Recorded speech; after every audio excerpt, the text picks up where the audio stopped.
xildhibaan ka tirsan baarlamaanka federaalka Soomaaliya deegaan doorashadooduna ay tahay Hirshabeelle ayaa war-saxaafadeed ka soo saaray doorashada madaxweynaha Hirshabeelle iyo tan baarlamaanka labaad ee maamulkaas oo haatan la joogo waqtigeeda.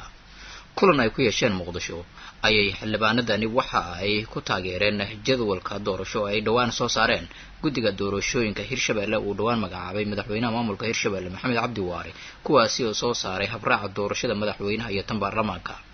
xildhibaan Yuusuf Xuseen Axmed Gamadid ayaana akhriyay war-saxaafadeedka ay soo saareen xildhibaanada.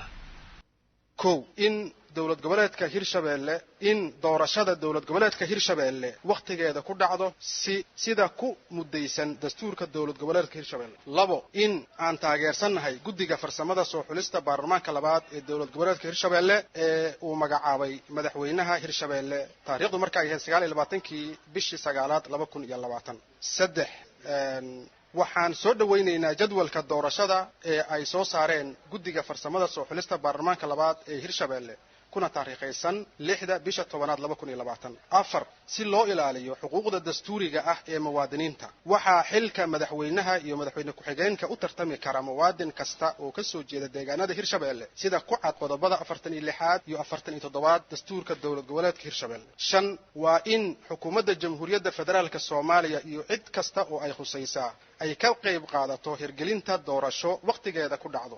ugu dambeyn waxaan ugu baaqaynaa madaxda dawladda federaalka Soomaaliya iyo madaxda dawladda Hirshabeelle in ay u istaagaan hirgelinta doorasho waqtigeeda ku dhacdo si looga fogaado firaaq dastuuri ah ama muddo kororsi aan sharciga waafaqsanayn.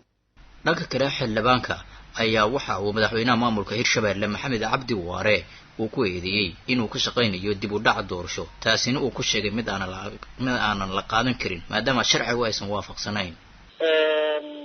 waxaan wada ogsoonahay guddiga la magacaabay guddigii la magacaabay oo madaxweynaha dowladda Hirshabeelle uu magacaabay guddi markii la magacaabana shaqada markaa fulinteeda iyaga iskale doorasho waajibaadkooda la siiyay inay ka mid ahayd inay intay fariistaan jadwaleeyaan istaraatiijiyadii iyo qaabkii iyo qorshihii ay dejiyaan isla markaana ay gudi karaan howlihii loo igmaray.